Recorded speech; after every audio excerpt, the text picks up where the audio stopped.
Alright guys, I finally found a volunteer to ride on the Rebel 1100 with me for the first time, and today we're going to talk about how it went. Perfect.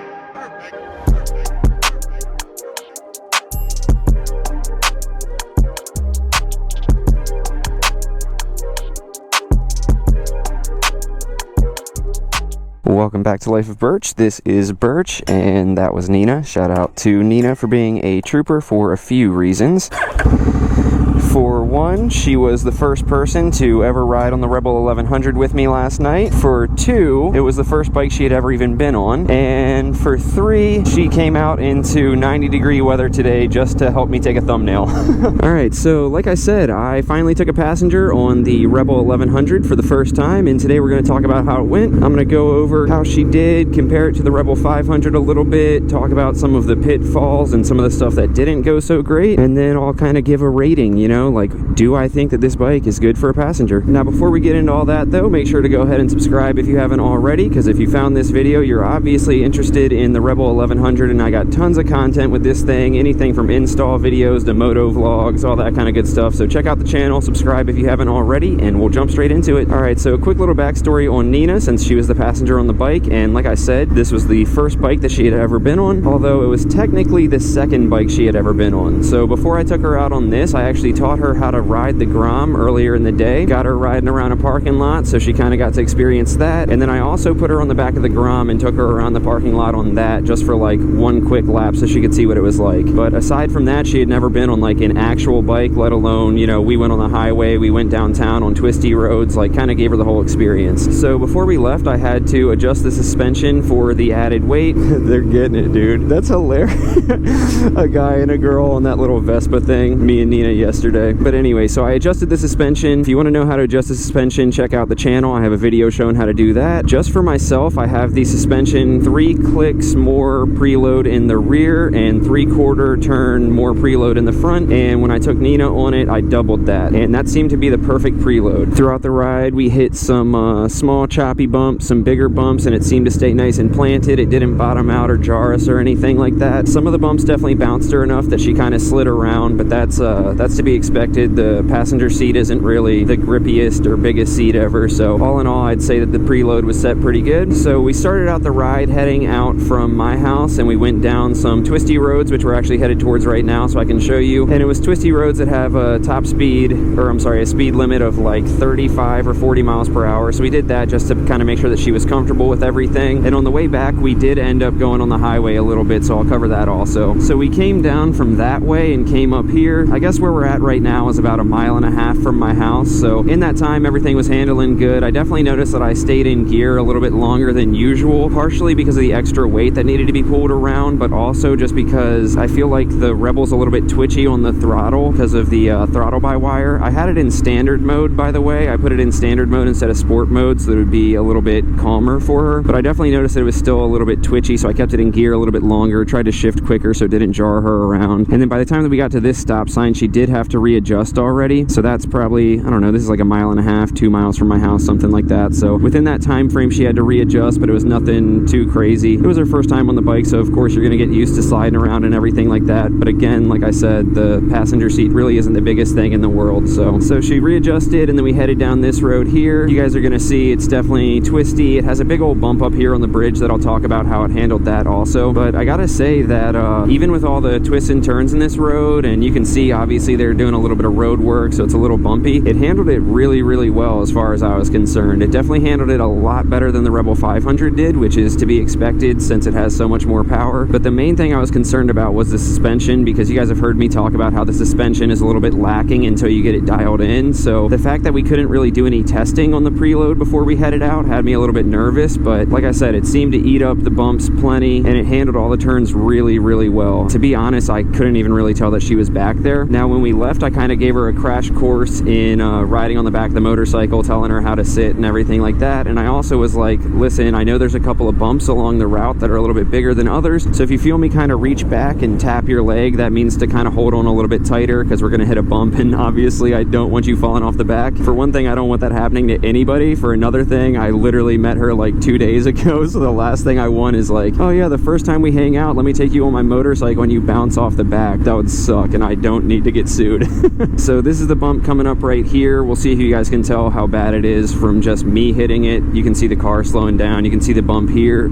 Oh. So that was the bump, and I tapped her leg beforehand, and she kind of tightened up her legs a little bit, tightened up her grip on my torso, and honestly, it felt fine. I know before I adjusted the suspension for myself, that bump would kind of bounce me off the seat a little bit just by myself, so I was really impressed by how it did with her on it. And then as we come around this turn, right after this straight, it goes uphill a little bit, and I know with the 500, I had to downshift with somebody on the back so that it kind of had enough power or stayed in the power band enough to go up the hill, and I didn't even have to do that with this. Like I said, it was only in standard mode. It wasn't in sport mode or anything like that. And I want to say I was in like 4th gear, and it took us both up the hill just fine. And then as we're going along, coming up here, there's a downhill section leading up to a stop sign, and even though people say, you know, oh, the Rebel 1100 only has the single rotor brakes in the front, like how good can the stopping power be? Honestly, even with her on there, it stopped just fine, even going downhill. The only thing that I will say is that I did either not downshift coming to a complete stop, or I downshifted differently. So when I'm riding by myself, I do a little rev match and downshift. With her on the bike, knowing that I was coming to a complete stop, I just pull in the clutch like this, ease on the brakes. That way, as we're coming to a stop, all the downshifts aren't jarring her around or anything like that. And I think I remember on that one specifically, I did feel her slide forward a little bit, but that's, again, to be expected. The stock seat is not the grippiest by any means, and we're going downhill coming to a stop. So she did slide a little bit, but it's nothing that's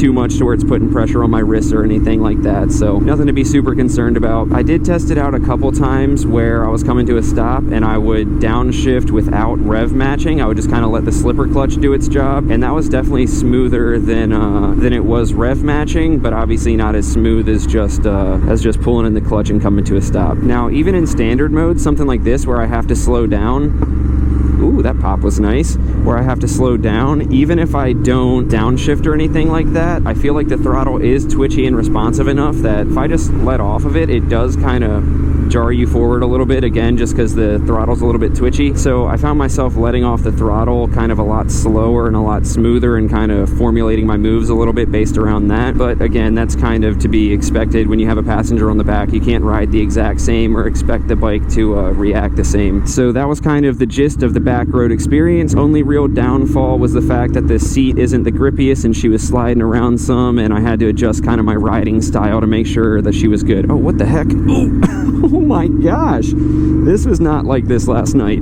Ouch. So we came over the bridge, and then we headed into downtown. It's a route that you guys have seen me take a whole bunch before. So downtown is mostly like stop and go traffic, usually lots of stop signs, lots of red lights. So I was a little bit nervous about this, only because, you know, when you have that extra weight, and if somebody pulls out in front of you or you gotta stop suddenly, it's definitely a little bit trickier to maneuver. And then for me too, I'm just cautious, so I feel like, you know, right now I could pull up here to a complete stop, like I still haven't put my feet down. But when you have somebody on the back, I always like put my feet down sooner to make sure that we're good and that we have our balance. Like I said, I don't want to take somebody out on the bike and drop them and my bike. That would suck. So just had to be a little bit more cautious as we were going through into downtown. Now, one of the things that I did notice going through downtown, since it's so much like slower going, is that it kind of references back to what I was saying about keeping the bike in gear longer and how twitchy the throttle was, is I found myself kind of choosing to take the tight, slow turns in a higher gear and kind of playing around with the friction zone of the clutch. Like this turn right here, we took it at speed. We didn't have to stop like this. Normally I would take that in 2nd gear and just kind of roll on the throttle, but I definitely remember taking the turn in 3rd gear and kind of keeping my finger on the clutch in case I needed to play with the friction zone a little bit. Again, just so that as we're taking the turn, it's not like super twitchy or bogging down or kind of jarring us around as we take the turn. And it was the same thing for the turn going into downtown, which I'll show you guys as we come up on that. I normally take that one in 1st gear, but I took it in 2nd gear and let the bike bog down just a little bit, because in 1st gear it's super twitchy taking that turn unless you're at like the perfect speed. Now along the way, of course, I was checking in on her, making sure that she was nice and comfortable, making sure that her foot wasn't hitting the exhaust or anything like that. I know that some people have had concerns about the upswept exhaust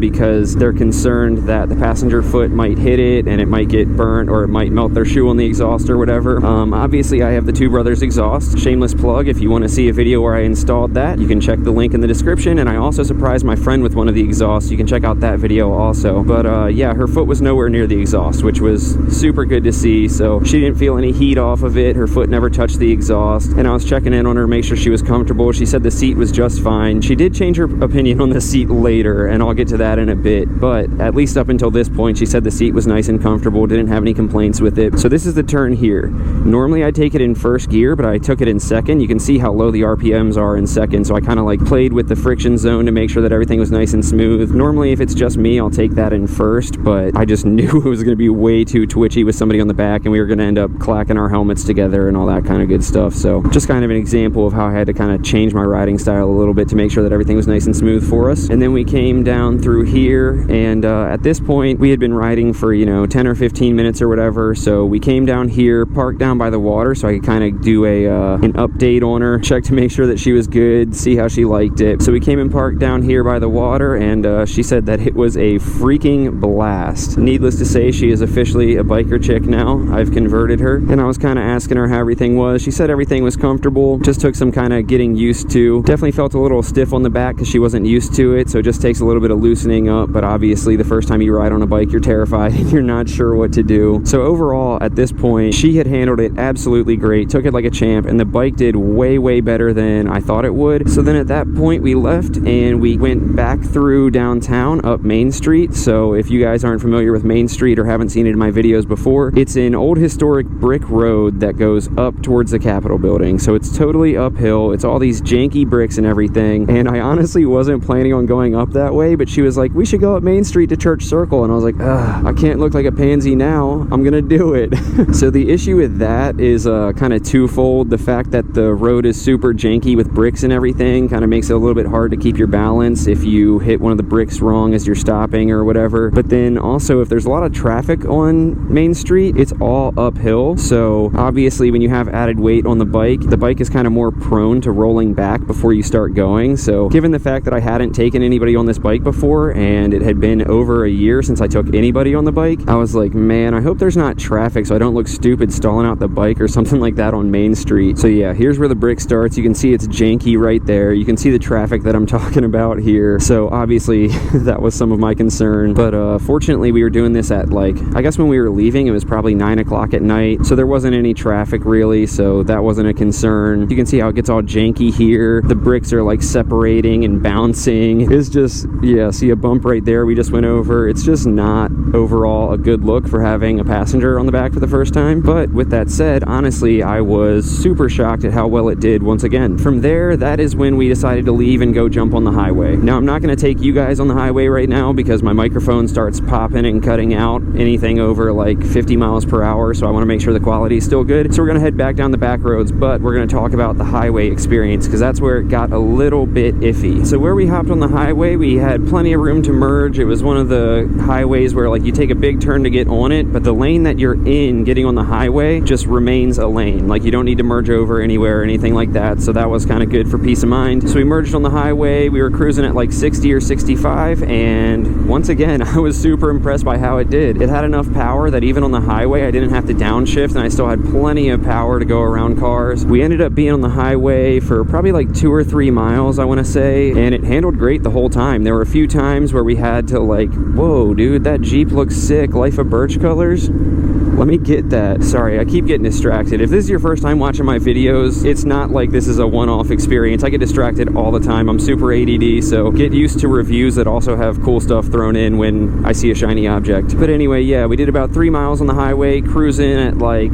between 60 and 70 miles per hour. Plenty of power, handled it great. The suspension still did great at that speed. We went over a bridge. The crosswinds didn't matter even at that speed. The bumps getting on and off of the bridge, you couldn't even feel them with the suspension. Now, I will say that at this point, we had been riding for, I guess, like a half hour or something like that. And then earlier in the day, we had been on the grum for like a few hours or whatever. So at this point, I did notice that my wrists kind of started feeling a little bit strained, which I think has something to do with the fact that, you know, the bars are a little bit lower. They're not super high, so you're already leaned forward just a bit. But I think also I was like instinctively just kind of pulling myself closer to the bars to try and give her some more room on the back, because I know the seat isn't super huge. huge. So I think I was kind of instinctively leaning forward a little bit, trying to give her some wiggle room, and that ended up putting a little bit of pressure on my wrist, but obviously that's something that you can adjust going forward. Other than that, you know, there was no strain or issues or anything like that, and we took the exit, made it back to my condo nice and safe, and once we got back, I kind of asked her how everything was, and once again, she freaking loved it. There was one caveat to that.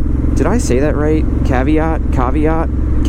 You know what I mean. There was one exception to that, and that is the fact that she said that she was like, you know, before I said that the seat was comfortable enough, I think I lied. After a little while, my tailbone is really hurting. So I don't know if that was from, you know, just the fact that we had been on the bike for so long at that point, or if it was the fact that we were on the highway, so we were just cruising. Because, you know, I feel like if we're on twisty roads and you're sitting back there, as I'm taking corners and I'm leaning, it kind of like has you shift your weight and, like, not to sound weird, like applies pressure to like each of your butt cheeks as you take a turn. But when you're sitting on the highway just going in a straight line, I feel like that's when the pressure is just downward, like right on your butt. And I've already said that the suspension felt great to me going over bumps and everything like that, but obviously I had to weigh in on kind of how it felt to her, because how it feels to me sitting in the middle of the bike could be totally different to how it felt to her sitting on the back of the bike right over the suspension. Now, like I said, she had never been on a bike before, so she didn't have anything to compare it to, but she said that the suspension felt great, that everything was comfortable, that really the seat was the only downside to it. So I was super pleased to know that just the quick on-the-fly adjustments I made to the suspension without doing any testing ended up being kind of the perfect scenario for both of us, because, you know, in my head I'm like, dude, if I don't adjust the suspension correctly and we're bottoming out the entire ride, that's gonna suck. I don't want to have to pull over and adjust the suspension again. So first try was the charm, and that was great to hear. So that's kind of a play-by-play of our ride and how it went, and now let's kind of go over some key points as to what I think the positives and the negatives were of the ride, and whether or not I would do it again, whether or not I think the Rebel is a good bike to take a passenger on. So I'd say the positives are that the bike is nice and light, so it's not like you already have a 700-pound bike underneath you and then you're putting someone on it and making it super unmanageable, especially for someone like me. Like, look at me, I'm not exactly the strongest guy ever. I weigh like 155 or whatever, so it's not like I want to be throwing around a bike the size of a car and then putting someone on it. So the fact that the Rebel is so light and nimble and can just take turns like it's nothing really helped out with that. But then the fact that it's that light and I still could barely even tell that she was on the back was huge. Like I said, with my Rebel 500, that bike is nice and light also, but when you put someone on the back, it's a lot more noticeable that they're there, and it kind of like affects the way that it handles and everything like that. But this bike is light enough that you don't have to worry about stop and go traffic, you don't have to worry about taking tight turns, but it's also still heavy enough that the person on the back isn't like a burden or anything. Other positives are the fact that it has enough power that it can handle the highway perfectly fine. It can handle stop and go traffic, back roads, highway, literally anything you throw at it, and that's all in standard mode also. I never even put it in sport mode, and it still had enough kind of responsiveness to handle all that. And then I'd say the other positive is the suspension, which is crazy to hear because so many people talk down on this suspension, but the suspension handled it like a champ. No pun intended. Get it? Handling? Anyway, that was terrible. The suspension did great. For as much as people rag on it, and as much as I've even ragged on it in the past, I was super impressed by how comfortable the suspension was for both of us, and also how well it handled everything thrown at it. So that was a huge plus. Now, getting to the negatives, of course I have to mention the rear passenger seat in general. Not only is it super slippery and she was sliding around, so I think something like one of those like grippy nets would be a huge problem solver for that, but also it's just too soft and ends up pushing down after a little while and ended up hurting her tailbone. And mind you, we were only out for like a half hour to an hour or something like that, so the fact that her tailbone was hurting after just that time, and like you saw, she's a tiny girl, it's not like she weighs a whole lot and all that pressure's on her tailbone or whatever, so the fact that her tailbone was already hurting is definitely not a good sign, definitely an indicator that I should get a different rear seat. And then I guess really the only other negative that I would have would be the twitchy throttle response that I was talking about. Just the fact that if you're getting on it and you let off, it's definitely twitchy. You know, you can, as I start jarring around on the throttle to show you, but it's definitely twitchy, especially at lower speeds and going through, you know, downtown and everything like that. The throttle's definitely twitchier. Dude, did I have a stroke? I can't talk. The throttle is a little bit twitchier, so you have to be a lot smoother on it, a lot more precise. And you know, now that I'm saying that out loud, that might be where some of my wrist pain came from, is kind of making sure that I was nice and steady on it. When it's just me riding, I don't really care if it gets twitchy or whatever. Like, if I accidentally get bucked around a little bit, it's not the end of the world, but with somebody on the back, you want to make sure everything's as smooth as possible. So keeping that grip on the throttle, making sure that it's as smooth as possible was a bit of a pain. Honestly, at times going through downtown, I thought about switching it into rain mode instead of standard so that it would be a little bit smoother, but I was like, you know what? Mama didn't raise a baby. I'm going to make this work in standard mode. I don't want to make this bike slower. Screw that. Put in that context, I'd say for the passenger, the biggest downfall is the seat itself, and for the rider, the capitan of the ship, the biggest downfall is the twitchiness of the throttle and having to make sure that you're smoothing everything out, making sure that the downshifts aren't super clunky, and making sure that you're not kind of bucking them around as you're getting on the throttle. So yeah, aside from those few downsides, the bike did incredibly. Like, I would take somebody on this bike anytime, you know. Like, I was a little bit nervous at first just because it is a little bit weird getting used to like the dynamic of a new bike with somebody on it and getting used to how it handles, and you don't really know what to expect. After a couple times you know what to expect and it's just second nature. But not only did I not know what to expect, but like I said, I'm like, dude, I met this girl 2 days ago. I cannot look like an idiot that doesn't know how to ride, and I cannot have her getting bucked off the back of this thing on the first ride. So yeah, overall the bike did incredibly with just two kind of downfalls to it, and two things that I would change next time, which would be a new rear seat and or one of the grippy covers for it, and then just a sissy bar, which isn't really necessary, but I feel like would just give more confidence to the passenger knowing that they're locked in and secure. Alright, so that's going to do it for this video. Thank you so much for watching. Like I said, if this is your first time finding the channel, please make sure to go ahead and subscribe so you can see all of my other content that I have coming in the future. Definitely check out all my other videos because I have a bunch of content with the Rebel 1100 and plenty of other bikes. If you want to support the channel in ways other than just watching the videos, definitely jump over to my new Patreon link and go ahead and donate anything that you can. You'll get some behind the scenes look at stuff, some early access to videos, exclusive merch, all that kind of good stuff. Go ahead and give the video a big old thumbs up if you liked it, and even if you didn't like it, I don't care. Give it a thumbs up so that YouTube shows it to more people. And of course, one more time, big old shout out to Nina for coming on the bike with me and having an absolute blast on it and being able to kind of experience what it was like. Shout out to you for seeing me at the grocery store and telling me I had a cool motorcycle.